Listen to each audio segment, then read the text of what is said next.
President Trump spent this Sunday golfing and tweeting up a storm. Early this morning, writing this about President-elect Joe Biden. He won because the election was rigged. Critics and even some Republican supporters took that to mean that Mr. Trump was finally admitting that he had lost. But the president soon followed up with another tweet stating he, Biden, only won in the eyes of the fake news media. I concede nothing. Last night, the president tweeted, "I won the election," even though he is behind by more than 5.5 million votes. Twitter quickly flagged Mr. Trump's claim, noting official sources called this election differently. I will say, man, for all the talk about Trump being an aspiring dictator, this is some weak shit. Like, now is the time he should be taking over all the state capitals, installing new governors, arresting opposition leaders, doing all of that. Instead, he's just sitting at home trying to manifest a win on Twitter like a little bitch. I won. Send. Did that work? Okay. How about I am the winner? Send. No? Okay, how about I lost? Not. That should do it. That's the one. I mean, the dude is spreading so much misinformation, even Twitter has had it with Trump.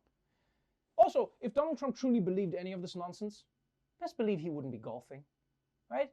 If you are truly fighting against wrongdoing and corruption, you generally don't find the time to squeeze in a game of golf. Nelson Mandela was never like, we must fight to change the system. We must fight against racism and oppression. But first, Daddy needs to work on his short game. Although at this point, I feel like Trump will always find time for golf no matter what is happening. He could be running away from a bear and he'd still be like, the bear's gonna kill me. The bear's gonna kill. Okay, hold on. Keep your knees bent. Remember, this green is fast. The bear. So, Donald Trump is saying that he won the election. His supporters are saying that he won the election. But meanwhile, Trump's lawyers are slowly moonwalking away. Am I out of frame?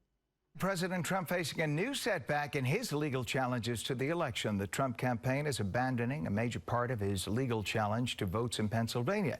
The campaign is dropping its claim that officials unlawfully blocked observers from watching ballot counting in Philadelphia and Pittsburgh. Today, the president's lawyers dropped their lawsuit in Arizona, admitting it would not change enough votes to matter. In a Pennsylvania lawsuit, a judge asked Trump's attorney, "Are you claiming that there is any fraud in connection with these disputed ballots?"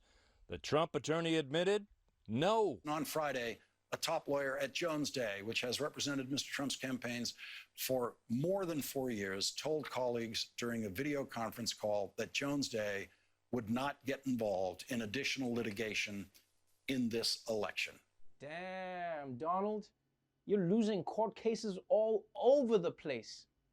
It's almost like a miracle. You know, he took one election loss and turned it into 1,000 more losses. Yeah. It's exactly like a miracle, but for losers. I mean, think about it. He's the first president of the United States that lawyers don't want to represent.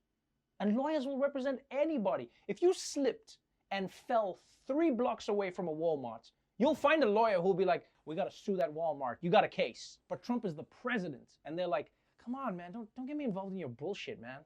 And the best part is how these lawsuits are slowly whittling down to nothing from where they started. Because when it kicked off, Trump's lawyers were like, Your Honor, this election was rigged. And then it was like, okay, the election wasn't rigged, but they didn't let us observe it. Okay, they let us observe the election, but not as closely as we wanted. Okay, none of that is true, but can we all agree that the word election is weird? Yeah, it's weird, right? Election. Sounds weird, right? We can agree on that.